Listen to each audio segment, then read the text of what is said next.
Welcome to session 5 of Unit 3, and in this session we'll be looking at activation energy and transition state theory.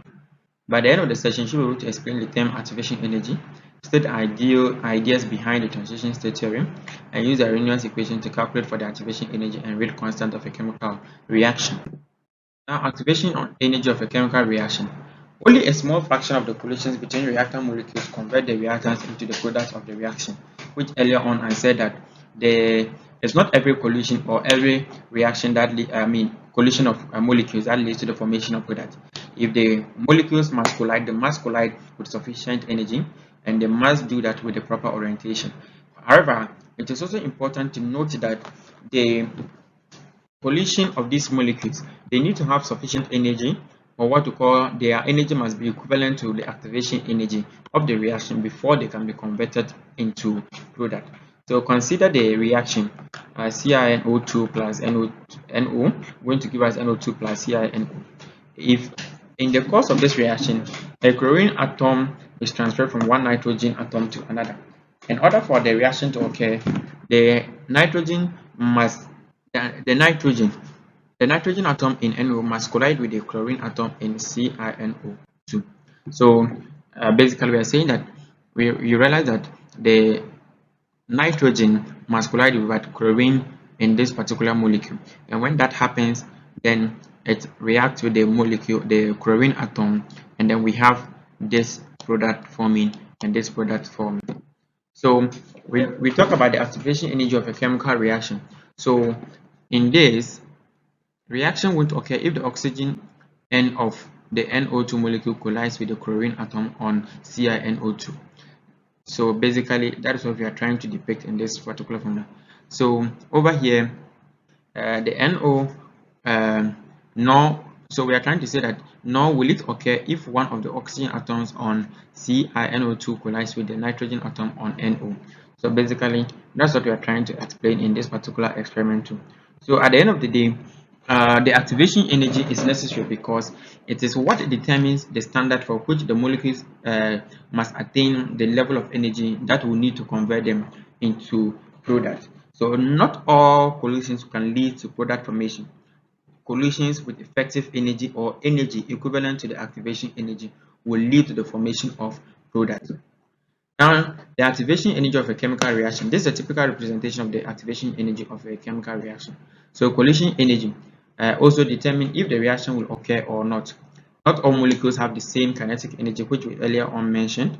This is important because the kinetic energy molecules carry when they collide is the principal source of energy that must be invested in a reaction to get it started. So we are looking at the kinetic energy. So the kinetic energy or the temperature at T2 is greater than the temperature at T2 is greater than T1. So this will lead to more collisions because it will increase the kinetic energy, and this is at what? A lower energy. So basically we are still trying to explain this. So these are the reactant products. This is the activation energy. This is the standard Gibbs free energy. So if you can lower the activation energy, then the reaction can proceed in this way. So when you lower the activation energy, you lower the activation energy and more products are going to be formed. So change in potential energy, we are still all these diagrams are still trying to explain the activation energy. So we have reactant and then that's of what product. We have the activation energy here. So like I said, when the activation energy is lowered, then we are expected to form what? More product. Okay. So what is the Arrhenius equation? Basically this is the Arrhenius equation. K is equal to AE to the power negative EA divided by RT. Frequency factor, that is for the E.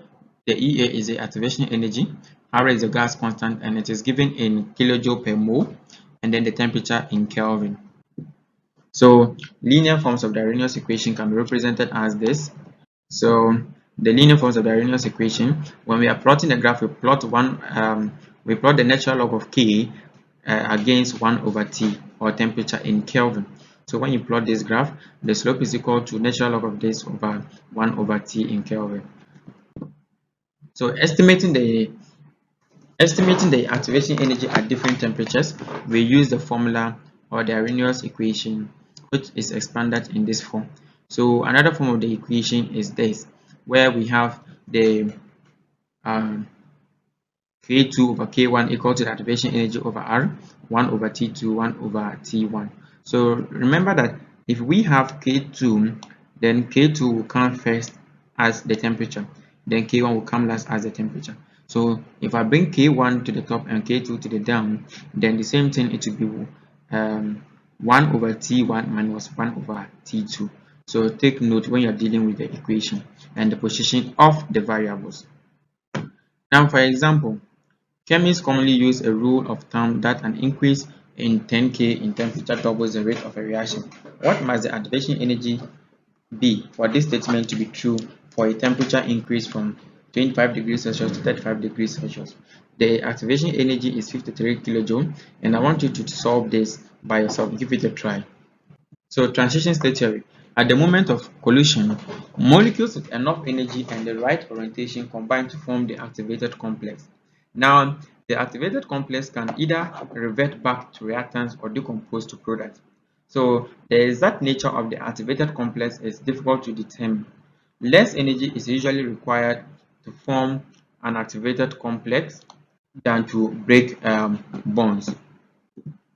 So, as part of explaining the transition state theory, this diagram explains it all. So, this is the activated complex.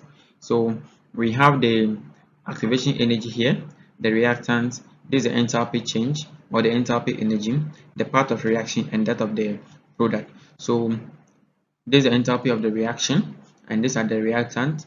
So, you realize that the activation energy and the at point in which the products are formed, okay, so between the activation energy and that of the product formation, then we can talk about the enthalpy change, which we can talk about in terms of the Gibbs free energy, so study the diagram carefully and look at how the uh, activation energy relates to the product formation and that of the enthalpy change.